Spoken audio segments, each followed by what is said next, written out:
is there a message, a direct message that you would want to send to Black women, to our Black men, Yes. and to the Black community? If there was a message that you wanted us to grasp today, overall, everything else, Yes. what would that be? To all of my babies in our communities, this message is short and brief. We need y'all. That's it. We need y'all. And we need y'all in ways, baby, that 100 years from now, when we are no longer here, not one person watching this, you will no longer be here, but there will be somebody that if you do your part, that you'll impact 100 years from now. So please, to my community, we need us.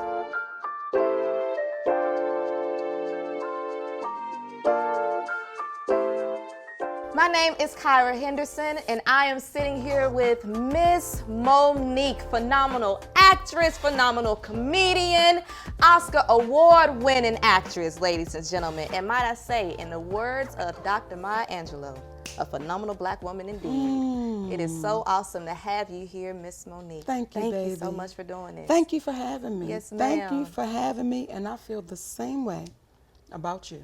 Woo! I received that, Miss Monique. I received that. The first question I want to ask you, when did you get your start with this type of career? Like, when did you first know that you loved doing comedy, making people laugh, entertaining, being a phenomenal actress in your own right? Like, when did you know that this was what you wanted to do with your life?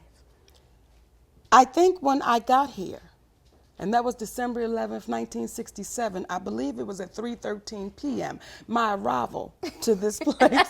I've always, I don't know if the word was, I've always loved entertaining. Yes, ma'am. I've always loved attention. Yes, ma'am. And whatever it was going to take for me to get that attention, it just so happened it came out in, oh, we think she's funny. Yes, ma'am. Oh, you know, I never wanted to be an actress. Please, I never signed up to be an actress because I got in a play in the 11th grade in high school, okay? Yes, ma'am. And they gave me the dying grandmother. No lines, okay? I was just supposed to moan in death. Well, I died for about 10 minutes. I sure did. And I said, no, I'm gonna get my spotlight. Right. So I think that I just always loved attention. So to say, when did I know I was gonna be this or that, I just loved that attention. And I didn't know what kind of package it was gonna come in, but I knew I was gonna receive that package. And it's funny because when you say that, Mrs. Monique, you have accomplished so many great things, and you have played so many different roles on television. One of them being one of my favorite characters that you ever played was when you played Ma Rainey in the movie Bessie, alongside with Queen Latifah. Absolutely loved it. You absolutely killed it. But one of the things I think about, like at the time when, you know, Ma Rainey was making her stride in the music world and being a legendary blues singer, at that same time, a lot of things was happening in our community. Yes. Like the Black community was struggling heavily. A lot of people dealing with poverty. And then one of the main things that they were dealing with was racial violence. Yes. Black people are dying at this time. Yes. And so one of the things I want to ask you about is, we know like back in the day, Billie Holiday, another legendary singer, she came out with a song called Strange Fruit. Yes. And this is talking about the lynchings, you know, that are happening here in this country.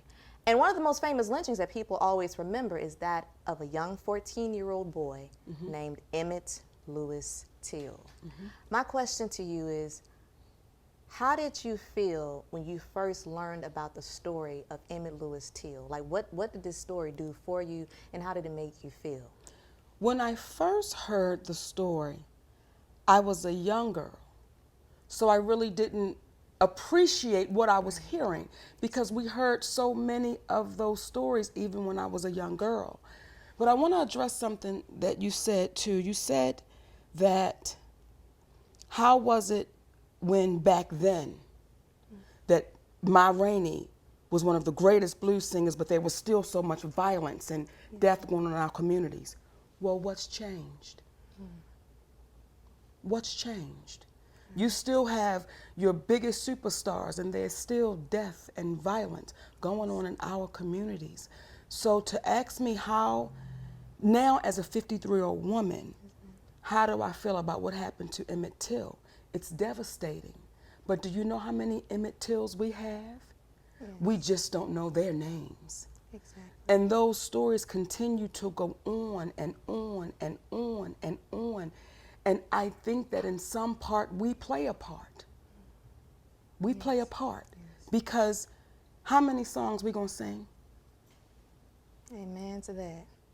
And I think for me, I know I shared this with you before, that my mentor, one of my greatest mentors, was Emmett's cousin, the one that I witnessed everything that happened. He was with him that day at the Bryant's grocery store, and he was the one in bed that night with Emmett when he was kidnapped out of his father's home.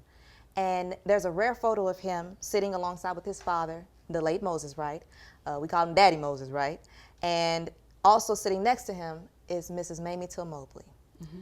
She did our people a great service when she decided to say, don't close that casket. Yes.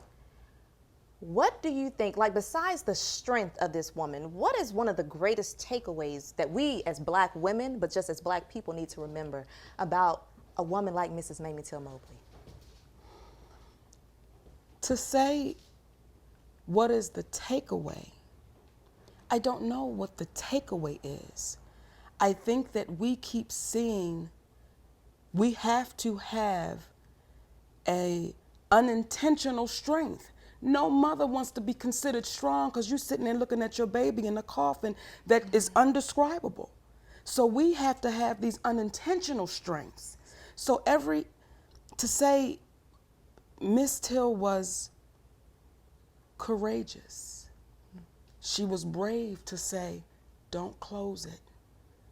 I can't even look at this baby and say that I recognize my babies, but don't close it. That's a kind of strength that says, I won't waver. I won't let y'all knock me down. I'm going to keep on shouting. I'm going to keep on standing because of people like Mamie Till. Yes, ma'am. It's because of people like Monique. Yes, ma'am. My story doesn't compare. I didn't lose my babies. Yes, ma'am. That woman lost her baby, but still said, I won't waver. I won't lay here and cry in pity. I'm going to keep talking. I'm going to keep being loud. I appreciate her. I know I do, because I appreciate it. And I wish you would have used some cuss words. Miss Mamie, I'm going to tell you something, baby. Had I been back at that time, I'd have sat right next to you, but they'd have known some things. Oh, baby, they'd have known what? They would have gonna know some things. Jesus himself would have came and said, okay, that's enough. That's enough. You have cussed them enough. Now they get the message now, Miss Monique. We understand. Y'all are not loved now, not Come up on. in here. Come on now. But I mean, you know, I think about these iconic women, and it does something to me because it's simple for Black women. I can sum it up for you. She was a Black woman who went and attempted to register to vote. She's a Black woman that after she attempted to register to vote, she was beaten so badly in a jail cell, she suffered walking with a limp for the rest of her life. And then they would print her name and address in the newspaper. Come on. And so what she ended up doing after that, she went to the Democratic National Convention in Atlantic City, New Jersey. And when she went there, she sat down and took a seat, and she leaned into the mic, and then she said, hello to the Credentials Committee. My name is Mrs. Fannie Lou Hamer, and I live at 626 East Lafayette Street. Didn't she give it? Rouville, Mississippi. And it's almost funny because, you know, they print your name and address in the newspaper because they know that the Klan was going to come looking for you. And she said, well, honey, instead of me hiding, you know what? I'm going to tell you where to come and find me. Come and find me. And so that type of bravery and strength, when we talk about Fannie Lou Hamer, I brought her up to say this. We draw on the strength of our ancestors. Yes. But in your opinion, what is lacking today in our young people or in our community? What is it that we need to do differently today? We've lost our integrity. We've lost our respect. We've lost our pride. See, when we tell the story of Fannie Lou Hamer, and she was beat like that, but we're scared to say it was two Black men that beat her like that. See, that's the part that it makes you go, oh. because those black men that day were supposed to die. Because when that white man said, you beat it till you get tired, they were supposed to beat that white man to death. Now, they knew later on, they gonna get us. But that day, in that moment, they were supposed to say, we can't do this to our sister. It was 2 black men that did that. And do you know how many stories there are like that? So what happens is, when you say today, what's happening today? There was a time that if your grandmother was walking across the street and my brother was walking across the street and your grandmother had groceries in her hand, my brother better get them groceries out her hand, because if he made it across and he didn't have her groceries, another grandmama was going to slap him back across to get the groceries. Yes, ma'am. We've lost that. We've lost that part of our community that allows us to tap each other. Exactly. So when I think about Fannie Lou Hamer, see, I talk to her often. Yes, ma'am. And I so appreciate what she gives back to my soul. I so appreciate when I look at her picture and she's saying, you better not waver. Yes, ma'am. You better not back down. You better not close that big mouth. You better not put them big shoulders down. You better stand in it. That's right. So to know that this woman was so, I'm going to give you my address. I know what y'all trying to do. You want to come and see me? Come on and see me. I'm going to tell you where to come and look. And she did not bite her tongue. At all. And then to come and find out that that woman loved everybody she touched. So you would ask yourself, how could this woman continue to love black men that beat her till she was almost dead? And we're forgetting the story of the sister in the cell next to her. Yes. See, there was a woman in the cell next to her, and I can't pull her name right now, Yes, but that woman in the cell was getting beat too. Yes, ma'am. And the white officer said, call me sir. And she said, I don't know you that well. Baby, listen here, they my kind of women, they my kind. If Yes, it means it's ma'am. gonna cost me my life, I won't let you take my integrity. Yes, I'm ma'am. okay in death, because that's going to happen. Baby, that's going to come. I ain't met the one yet that said, ma'am. you know, I've been here forever. I ain't met her yet. Yes, ma'am. So I appreciate those black women that said, I'm going to stand in what I believe. Oh, yes, ma'am. And even though those sisters, and this is the part for me that can sometimes be disappointing, we'll celebrate our sisters in death. Ooh. Yes, ma'am. See, I didn't, and I read Fannie's story. I read Ida B. Wells' story. I read Eartha Kitt's story. I read Nina Simone's story. I made it my business to know Hattie McDaniel's story. I made it my business. And in all of those black women taking a stand, you don't read the part where they say, and a mass of other black women stood with them. I'm not saying it didn't happen. Yes, ma'am. Just for some reason, I'm not reading it in any of their books. Yes, all of those women, Hazel Scott, they all stood alone, Yes, ma'am. standing for equality. Now we want to do movies on them? That is so true. That is so true, Miss Monique, because I mean, I thought it was shocking. Like, you know, I remember first learning of Hazel Scott back when I was in college.